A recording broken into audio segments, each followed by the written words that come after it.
What's good, people? It's your boy, Uncle Fred, back in the house, back in the saddle. One more again. It's been a few days, couple of days since I had a little video, which for you guys.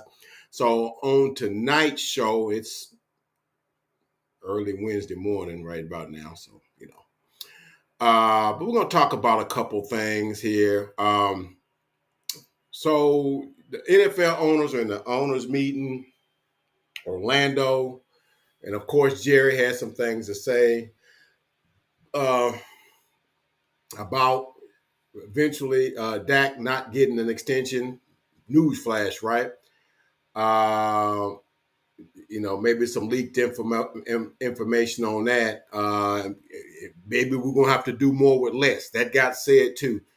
Signing CD, or not. Or will somebody else have him before the season's over with or whatnot? And then some information about maybe Micah is not who we thought he was. Maybe he only plays well, when things are well at hand or something to that effect. So, but anyway, all these things, it all points to one thing. We'll talk about that sort of situation and how some of those kind of situations, how they compare to other teams that have similar things, but they don't have them the same way that the Cowboys do.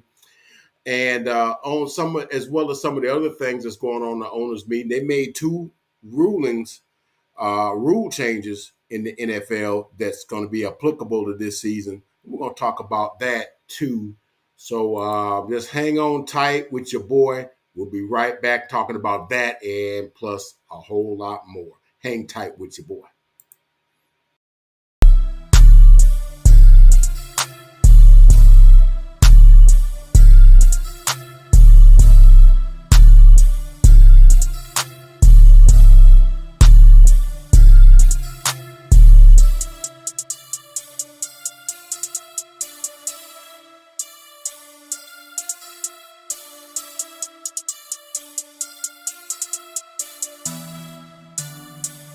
Two times on the beat, bitch.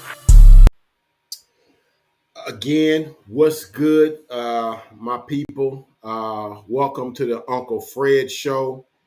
It's Tuesday, going on Wednesday, March 27th, in the year 2024. And Uncle Fred's back. Some more content. Please, when you watch the video, when you wake up in the morning, you see a notification, go ahead and hit that like and watch that video. Please hit the like. And if you've not watched the video before, please subscribe. We're trying to get them numbers up, man. We're trying to get those numbers up. And so we can start becoming monetized. But, so it's not just a hobby. But anyway, just a few things we're going to talk about today.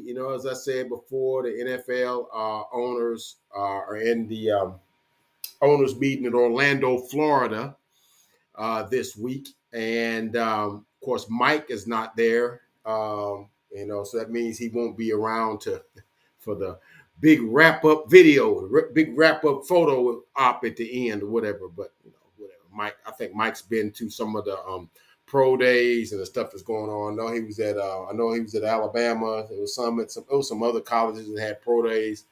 And of course, that's, since they weren't at the combine, I guess you can go to the pro days. So anyway, so he's doing that. So, but that's okay. Jerry's there, and Jerry's gonna make it all. He gonna make everything all right. So here's one of the things Jerry said. Let me see if I can find that because I got this stuff picked up here. Let's see here. Yeah, here we go. First of all, let's talk about this. Let's start with Dak Prescott. So supposedly it was a news thing that was leaked today. I can't think of what the reporter's name was. Was it Michael Gelkins? It might one of the other reporters. But anyway, it basically telling us something. And maybe it was Ian Rappaport. It was one of them. But see, Michael Gelkins is a Cowboy beat writer reporter, and Ian Rappaport sort of like a national reporter, whatever. But anyway, here's the gist of it. The Cowboys and Dak Prescott have a mutual understanding. I'm reading this. Shout out to Law Nation who put this out. Have come to a mutual understanding regarding his contract situation. Sources say that no offers from the Cowboys, despite him being in a contract year. Owner Jerry Jones said, "We are where we are, locked and loaded for this year. No indication that a deal is forthcoming." Yeah. And of course, they talked to him earlier, and he basically said some stuff about, it's a big word salad with Jerry. He's saying a whole bunch of stuff and really not saying a whole lot. But sometimes you go back. It's like when he was talking about he's all in. Yeah, but all into what? All into tanking, all into resetting, because it didn't all into winning. And of course, what we talked about last week, man, are we having a reset? So today it's looking like the wheels is coming off, because it's like it ain't just aimed at Dak. Because remember, we mentioned last week that maybe what Mike Fisher had reported, that the Cowboys really had concentrated their efforts on like the 5 principal players that would be the pillars of their team, which I said was going to be Tyler Smith and CeeDee Lamb on offense, and then Micah and Trayvon Diggs on defense. Okay, so those are your guys, and certainly of those guys, you're gonna have to pay. And eventually down the road, it's going to be DeRon Bland. Okay. But so it was always understood that, they're not going to extend Dak. So I kind of mentioned that last week, right? So this ain't nothing new. We kind of known that, but we have known a lot of times that the Joneses were, and especially Jerry, will blow a bunch of wolf cookies and cave in. And, who remembers back in 2019, right? In the first couple of games of the season in 2019, remember when we didn't have a preseason or whatever it was, when we didn't have Zeke. Zeke was holding out. His agent had him in Cabo and whatnot, and he didn't report, right? And of course, we was at one of the games, and Tony Pollard had a good game, and Tony was like, "Zeke who, right? Like we playing hardball." And then they proceeded to give him a 6-year, $90 million contract, which was astronomical at the time, right? So it wouldn't be the first time that Jerry did all this stuff and then caved, like you say, And then when Dak was trying to get his contract, he ended up paying Lyle Collins and Jalen Smith ridiculous monies that really that they didn't deserve to make. Neither of those guys are on the team now, but that's neither here nor there. And he said, well, this money going fast. They better get it while it's getting, indication you better come on and sign for this money we want you to sign for before there ain't no money left for you to get. That was what was, alluded to. So it wouldn't be, and then of course, what did he do? And right after Dak, played on the franchise tag in 2020, 31.4 million, and promptly in game 4 has the compound fracture. Then right after that, they signed him a 4-year, $160 million contract with about 75, 80 of it guaranteed, and whatever. They caved and gave him his $40 million a year, whatever. So wouldn't be the first time. All right, but it seems a little different this year because we didn't have some playoff exits. We didn't have some things that happened. Dak hasn't won as much as he would like him to. Some of it's his fault. A lot of it is not his fault because a lot of the stuff that goes with being a Cowboy is stuff that's not on the job description, if y'all know what I'm talking about, right? It's a lot of stuff that goes with being a Cowboy that ain't on everybody else's, on other teams' job description. It's foolishness that you got to put up with the Cowboys that you don't have to deal with other teams, okay? Meaning when you play for another team, your ops are essentially the other team you're playing against. You don't expect to have ops in your front office working against you. you expect everybody that's working against you is playing on the opposite team, on the other huddle, right? So, and then of course now Dak's going through this contract thing, and of course we know I didn't really speak on it last week, but Dak has a little situation with the young lady about 7 years ago. Now, something Lando Sports mentioned, shout out to Lando Sports, Mike Lando. He has a good YouTube channel too, man.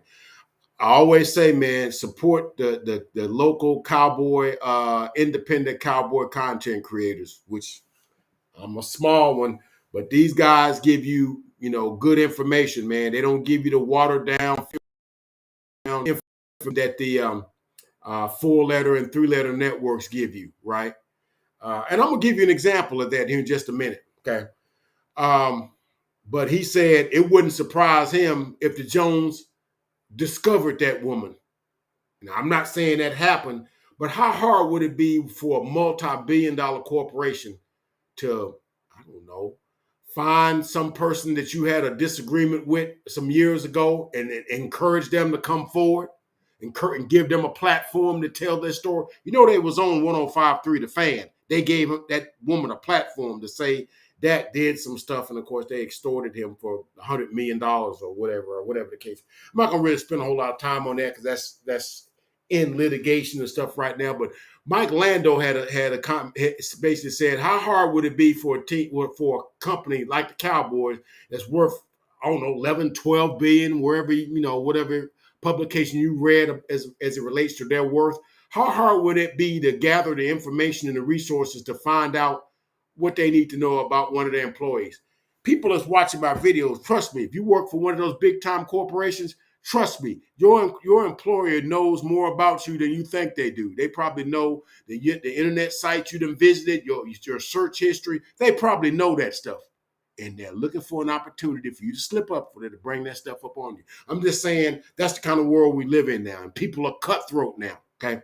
Digressing. But why is it that the Cowboys always have to, I don't know, disparage the players that play for them, rather than just, hey, if we want to, don't pay them or don't feel that we can, just find a suitable solution and move on. You don't have to, nothing has to be in the 24-hour news cycle, Jerry. It doesn't. And those things don't help your team. But anyway, seems like they're at an impasse. It basically said the Cowboys might have to do more with less.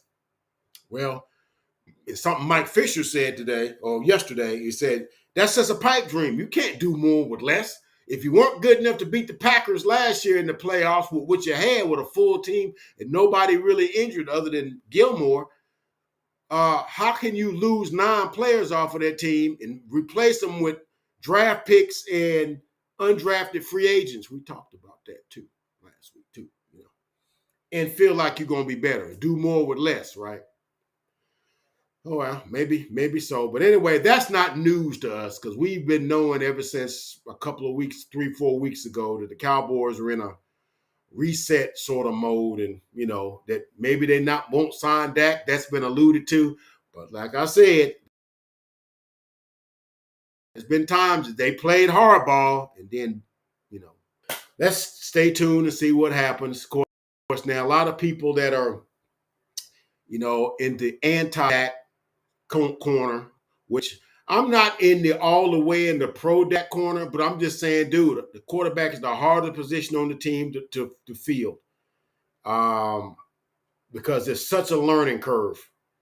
And you got to have the right coaching. You got to have the right offense. You got to have, the right situation. You say, oh, yeah, Brock Purdy. But they got Kyle Shanahan and a good aggressive front office. It's easier to do there with that.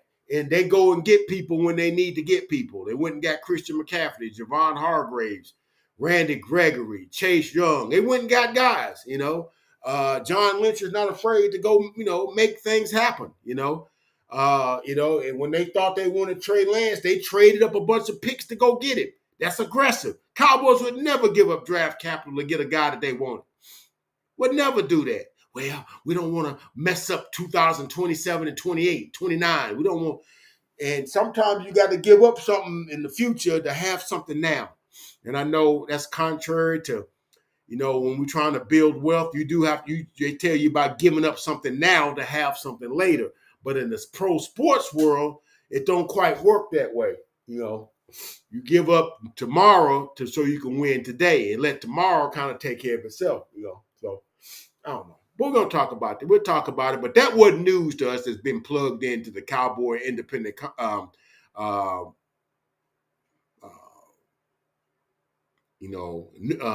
content creators. That wasn't news. We've been knowing that that's been alluded to. So we'll just see what happens. All I know, we lost about 9 players, ain't really plugged in, and we looking at the draft. And of course, certain players we didn't get, didn't retain. Now we got to address a lot more of those because it was alluded to before we lost Tyron Smith and Jonathan Hankins that maybe all we would need is to get us a center, maybe get us a wide receiver. Because now we're doing luxury. Now we go get us a wide receiver, maybe an edge rusher to help out, whatever. Because we're gonna lose either Darns or Dante Fowler. Dadgum, we end up losing both of them. So now we're in the daggum draft looking for everything. We going to the grocery store hungry now because we need everything. So we'll hold on for that. So now we find out that there was some information too as it relates to CeeDee Lamb. Because you know that CeeDee Lamb is due for a contract, you know. CeeDee Lamb, 135 catches, 1,749 yards, and 12 touchdowns past year. CeeDee Lamb could be making the argument as the best wide receiver in the NFL. Personally, I think might be Justin Jefferson or Tyreek Hill, but he's right there. But I mean, the argument could be made, and of course, I'm gonna go with my guy. But if you want to go sheer talent, ability to run the route tree, size, and all that kind of stuff, I guess I would go with Justin Jefferson first, Tyreek Hill, and then probably CeeDee Lamb. But my rooting interest is gonna go with my guy, CeeDee Lamb. But anyway, they talked to him at the owners' meeting, and this is coming from this is a story by Ian Sidiri. And here, this is the attention-grabbing headline: Cowboys to trade CeeDee Lamb. Jerry Jones questioned value of paying star wide receiver. And I'm just gonna read you an excerpt from it because I don't know about the copyright stuff or whatever. I don't know what that entails, so I'm just gonna read you some of it. It said the Dallas Cowboys have been abnormally quiet this offseason. No ish, Sherlock. Making little effort to bring back multiple key free agents, and plans on the surface seems to be apparent about cap savings for future deals. We're always saving for future, right? So one of those plausible scenarios revolves around Dallas superstar wide receiver CeeDee Lamb. Since arriving in Dallas, CeeDee Lamb has lived up to pre-draft billing. As a ready-made alpha wide receiver who can haul in 100-plus receptions and double-digit touchdowns on a yearly basis. Last year, he had 107 for 1,359 and 9, I think. Okay, to be perfectly honest, I think that's what that was. So why is the team owner hinting at a question about Lamb's contractual value? He's out there. He's more valuable than anybody else, Jones said on Tuesday. But that value, to have to give up 4 or 5 players to have him, you have to get that reconciled. You know how he talks. And that's what I'm trying to say. It's a lot quicker and easier than done. Give up 4 or 5. This is their retort in the article. Give up 4 or 5 players. What the heck are you talking about, Jerry? So and then he goes on with this bomb. Whoever has CeeDee, I hope it's us, they're gonna have to use him. Okay. Jones said, you have to. You just have to get that kind of mileage out of him. Whoever has CeeDee, Jerry, you have him. Okay. Doesn't take a conspiracy theorist to wonder, is Jones using zany public comments to dangle CeeDee Lamb and potential bidders? What 5 guys could Dallas get who might want CeeDee? Okay. So, So we'll stop that right there. All right. So there's a couple things I want to talk about there because he's talking about giving up 4 and 5 players to have him. So here's the thing that people don't understand. So I know the people, in the Cowboys having their woes and playoffs, not doing as well as they want, even though they do all this stuff and they make themselves highly visible. They're worth X amount of dollars and all this kind of stuff. But then, we don't do as well as we ought to in postseason and big time game situations. And then you have this kind of stuff. And I would offer that this kind of stuff sort of makes it sort of like you sort of got entities to deal with the Cowboys that's not necessarily dealt with on other teams. So let me say it like this.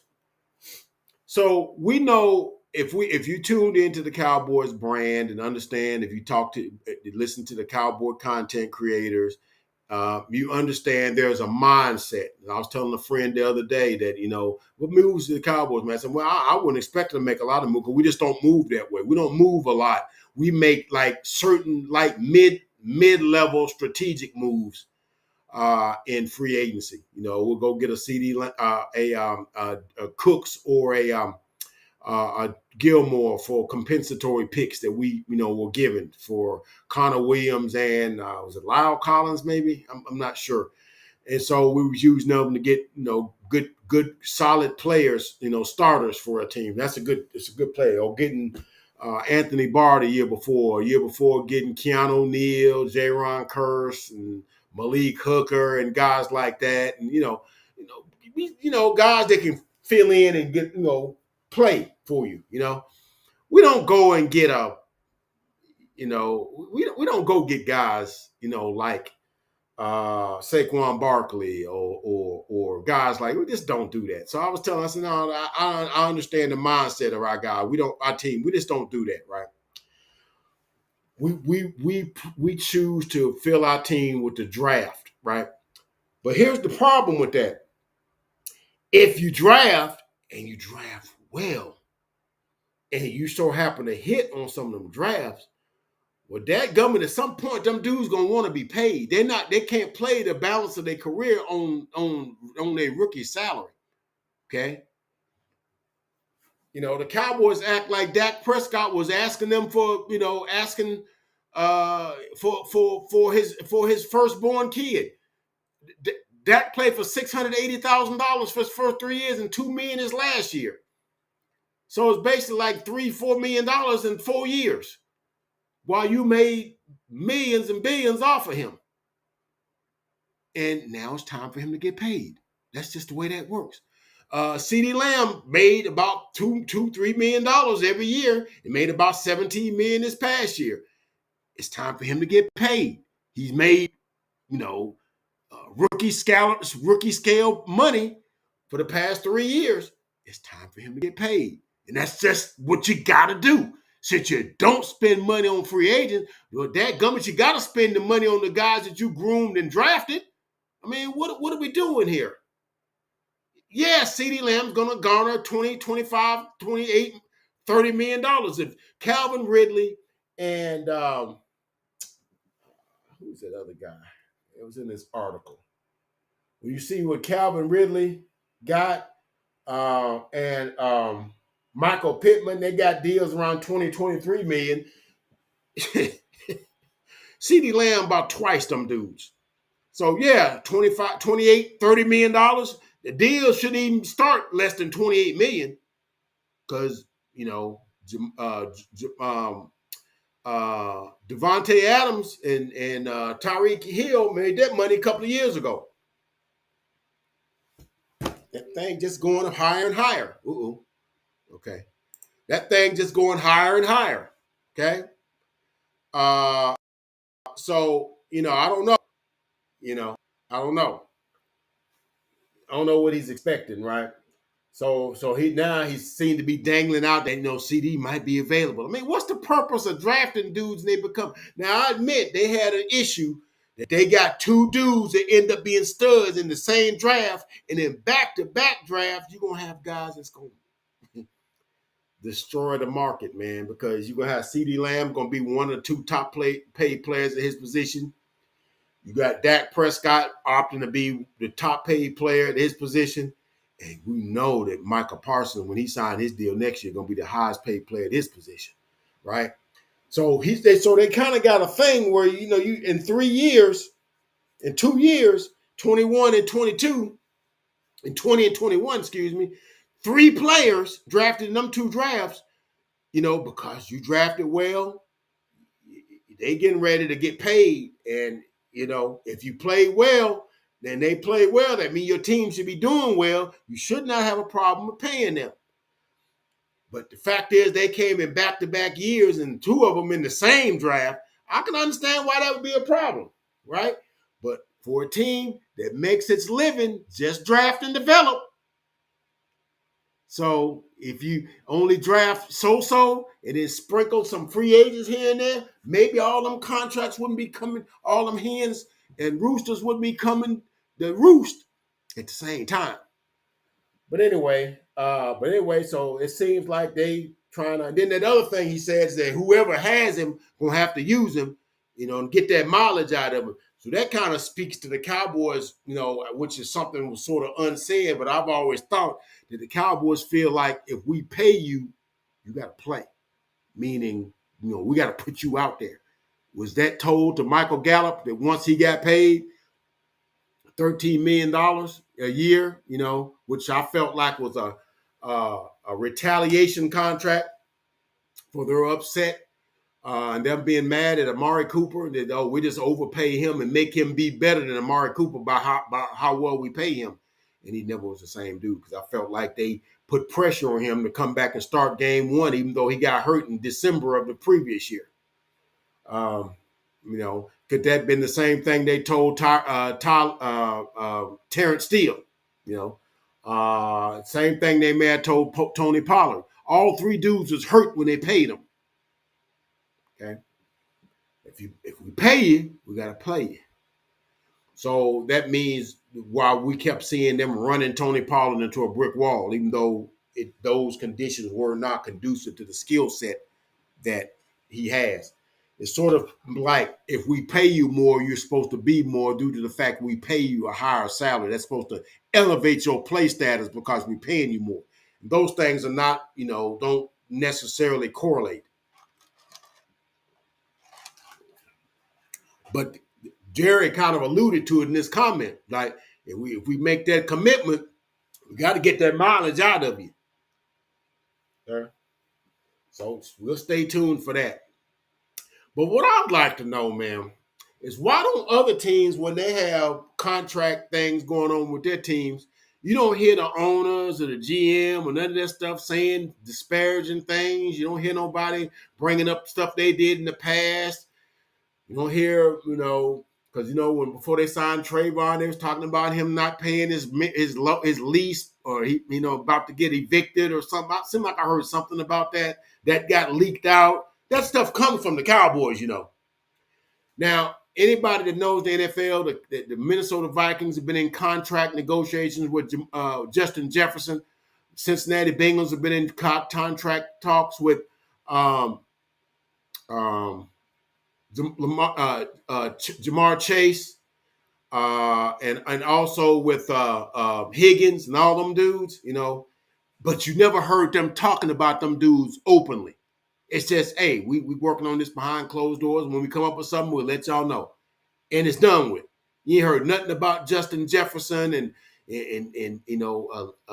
Wilf. I think that's the guy's name, Ziggy Wilf, talking in the media about, he's going to want $32 million a year. And that's the same amount as like 6 players. And you might have to have 6 players, trotting the idea out there that you might, it might be easier to have them 6 players rather than that 1 player, But nobody else says that. You ain't heard nothing from the Cincinnati Bengals management about anything disparaging about T. Higgins or Tyler Boyd, any of those dudes, okay? And I'll give you another example, and we'll talk about the Dak Prescott situation, and we're talking about the Chiefs.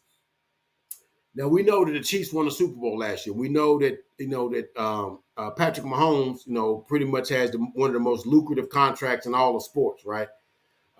When he had his contract, we worked maybe a month or so ago. Basically, they just moved money from one pocket to the other, from a bonus from salary to bonus, or whatever, and it freed up $21 million. Now, I think the hopes was they could sign Chris Jones and do something with Zadarius Sneed, but it was leaked out. Or I don't know if they leaked it out, but I think it was made known by the management, his management, that I think Zadarius Sneed wanted to be the highest paid corner in the league, or amongst the top 2, 3 highest paid corners in the league, whatever. Well, here's something you might want to know. On any team, even a team like the Chiefs that's winning Super Bowls, you can't have 3, 4 players being the highest paid players in their positions. It's just not enough pie to go around to do that. It's just not. Okay. So when we hear Dak Prescott wanting 60 and CD wanting 30, and of course Micah gonna probably want 35 to 40, somewhere in there. Somebody gonna have to take a back step at some point, because a team can't have like 2, 3, 4 dudes making $30, $40 million a year. You see what the Chargers did? They had to start gutting dudes. Mike Williams is on another team. Keenan Allen's on another team. Bosa and Mack took pay cuts. You can't have that many guys making record-setting monies. Just not that much money to go around, right? But I'm gonna tell you what the Chiefs did. They didn't badmouth, make Jadarius look greedy or anything like that. But you know what they did? They contacted the Tennessee Titans, and the Tennessee Titans got him for a third and a seventh, a third next year, a seventh this year.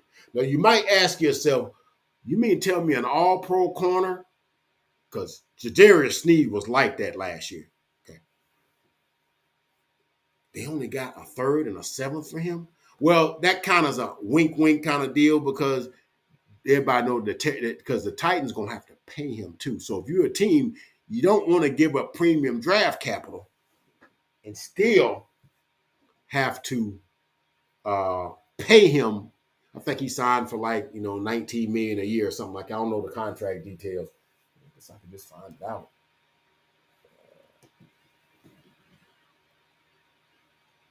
I guess I can find that out, man. It's a couple of keystrokes.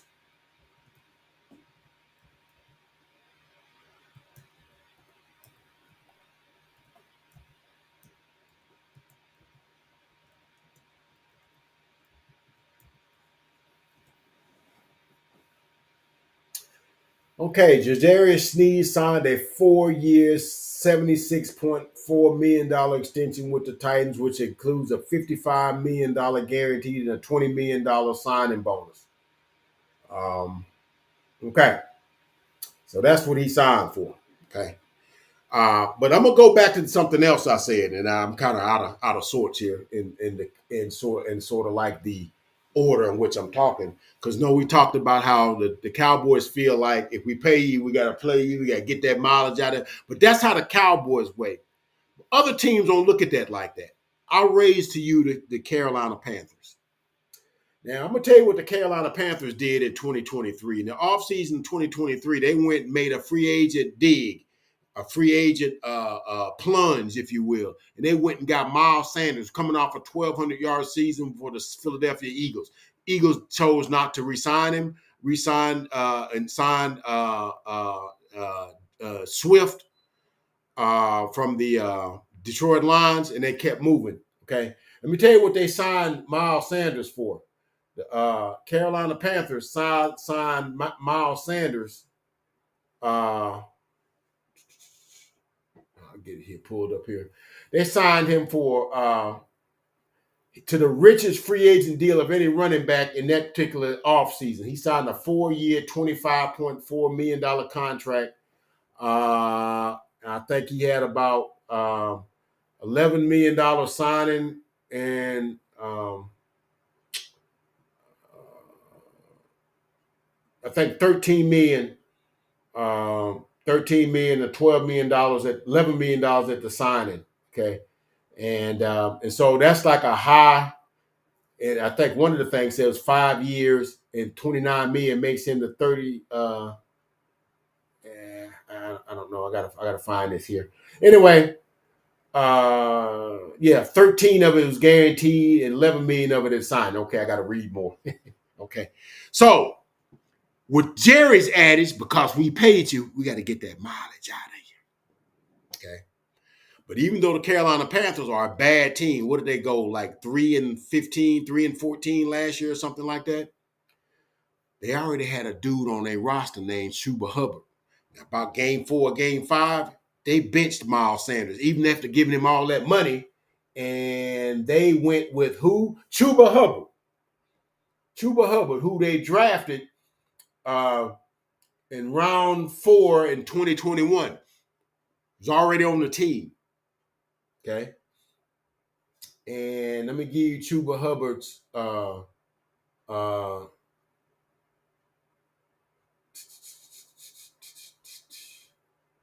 let me show you his usage. Chuba Hubbard in 2023 had 238 carries for 902 yards and 5 touchdowns. 3.8 yards a carry.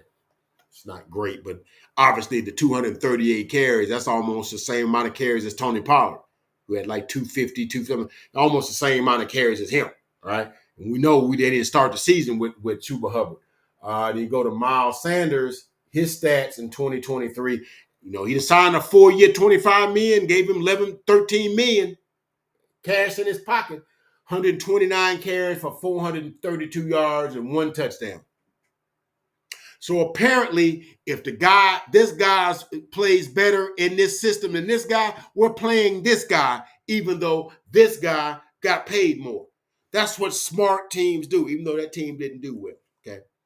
I'll give you another example. The 49ers. Now, they gave up a tremendous amount of draft capital, okay, to get Trey Lance. Okay. But who they end up playing? Okay. They end up playing Brock Purdy, who's making about $600,000-$700,000 a year.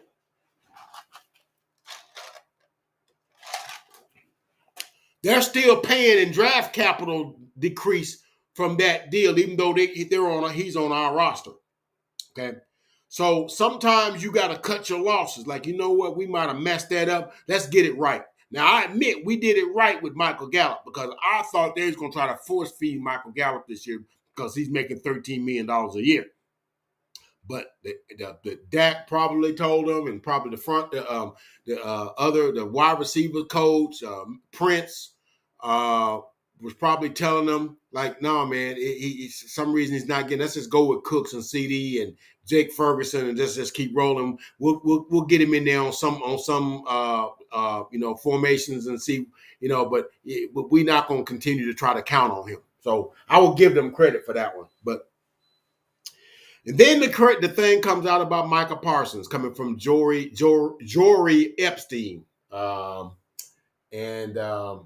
She was saying that according to some anonymous NFL execs, our other big time guy, another guy that we'll have to pay, right? That apparently Micah doesn't play well in big games, that he's like a Hall of Famer when we have a lead, but when we don't, when we're down, he doesn't get a play. And so what I'm wanting to know is that, and to me, I'm thinking that the Cowboys leak that kind of stuff, man, because they're trying to gain leverage, that they just do that, okay? And so when I start talking about teams that their front office is the ops, that's what I'm talking about. Cowboys, got a way of doing it because they want to perpetuate this never-ending news cycle. That something's always in the news, something's always being talked about, and all I'm trying to say is that we got to remember, because all these people are just crucifying Dak because whatever, because he hadn't won, but you're not understanding what Dak's being put up against. Because other players don't have to deal with that. And I know people would like to think that these guys on these teams are like Madden characters. What do you mean, Uncle Fred? Meaning that you can say anything, do anything, they just play the same. Because when you play Madden, it don't matter how they feel. They're characters they're players on the screen. But these are human beings. and they do have feelings. And I know they tough guys, and they play a tough sport. But you can't just say, because even though you play, when you at work, if your boss is calling you out of your name when he's calling you, how many times you gonna continue to do that and still put out top production before you can be like, come on, man, do you got to do that? Do you have to say that to me? Why would we think that's different in pro sports?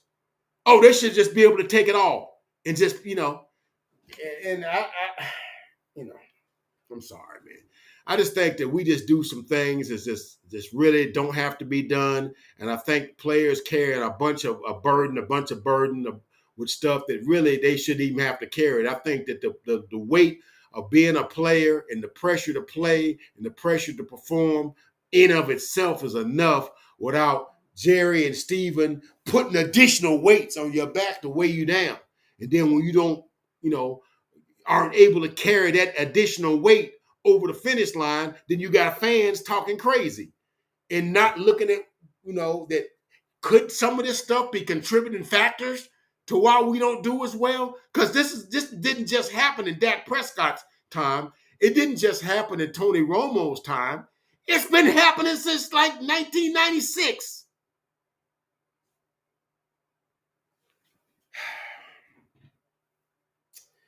Anyway, we'll see how that goes. I don't ranted enough. On a lighter note, the NFL made some deals in the had made some changes in the made some changes in rules. The NFL kickoff is getting a makeover, and then the league made an outlaw to what is called the hip tackle, what do you call it, the hip throw tackle. So what that means is, and we remember the tackle that Fred Warner made on Tony Pollard last year in the playoffs, where Tony Pollard's going through the line. He grabs him around the shoulders and like pulls him down from behind him. Hip drops, what he got, drops his weight down on the course. Now he's got his legs in the ground as he's pulling forward. And when you pulling that weight down and he's going forward, something got to give, right? And we know he had a high ankle sprain and broke his fibula in a couple of places, I think. And we know he was out for that, game and, rehabbed all the offseason and whatnot. But and we saw, I'm not saying, I want to say it was Landlord. Shout out to Landlord, another Cowboy content creator from right down here in Alabama too, right here in Birmingham. Well, I'm in North Alabama, right down the street in Birmingham, rather. And so he showed the play that Dak Prescott got sacked on in the Detroit Lions game. That's the only sack we gave up in that game. And well, 2 sacks. It was the only sack that Tyron Smith gave up all season. And Aiden Hutchinson got him. And so he kind of grabbed Dak around his shoulders and kind of like was catching, and he dropped his hip down and pulled him down while Dak was, had his knees bent as he's bent over. And luckily Dak kind of got his legs moved, because that could have been the same thing, because it's the same action, and it really is the same sort of thing that the horse collar does, and you pulling somebody back from behind while their feet are still in the ground, and they're going forward. They're going one direction, you're pulling them back the other direction while their feet are planted and their knees are bent. And so that pressure from the knee, between the knee and your ankle, something in that vicinity is going to go when you do that. And so, the hip drop tackle is being, done away with. I know there's a lot of players, Daquan Jones and some other. I'm like, but until you lost a player due to that tackle, because a lot of people was all against the horse collar tackle, until you lost a player as a result of that, you don't never see that.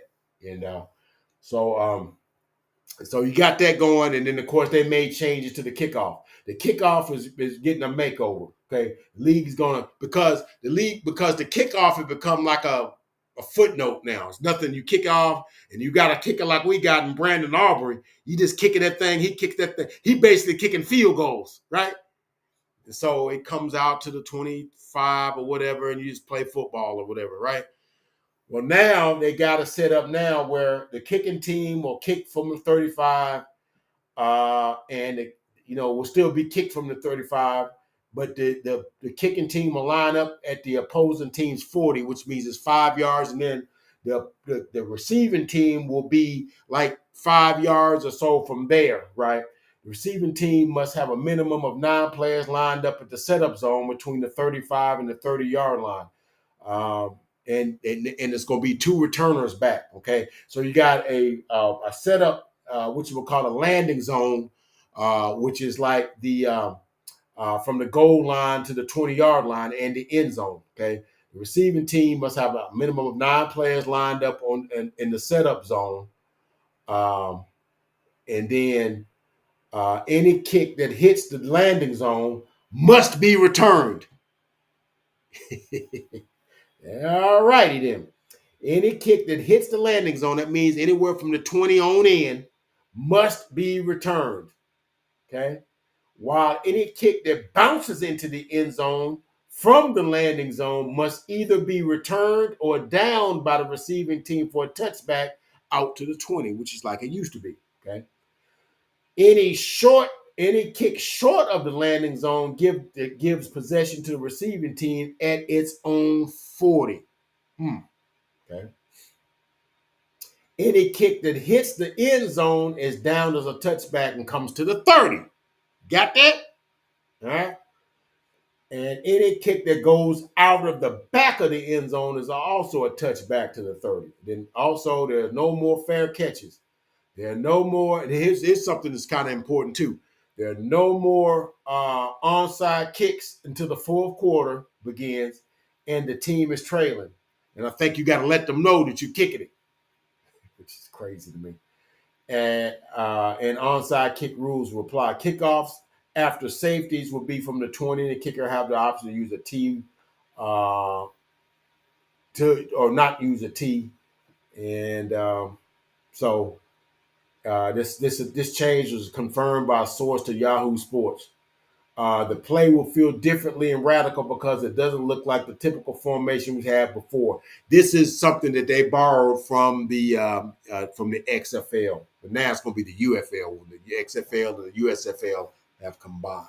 Right? So now they interviewed Bones Fossil, who was our special teams coach, and he was just giddy because I think he was on one of them committees that started that, the one that pushed for this change. So yeah, Bones Fossil was giddy about that, because we got a dude like Avante Turpin that they was kicking it out of bounds, kicking it out in the end zone. Now he gets a chance to return it because you got 2 guys back there, and you got guys in the setup zone, so it's almost like a regular play now. So he'll get a chance to get some good return yards. So I'm excited about it because it's something different. Something different, even though we having a really bummy off season from the Cowboys' perspective. Hey man, we got something to look forward to, man. And let me circle back to something. We're ready to close this video. Let me circle back to something that I said about Patrick Mahomes and the Chiefs. We was talking about Jadarius Sneed. This is a comment, something that came to my mind. I forgot to mention it.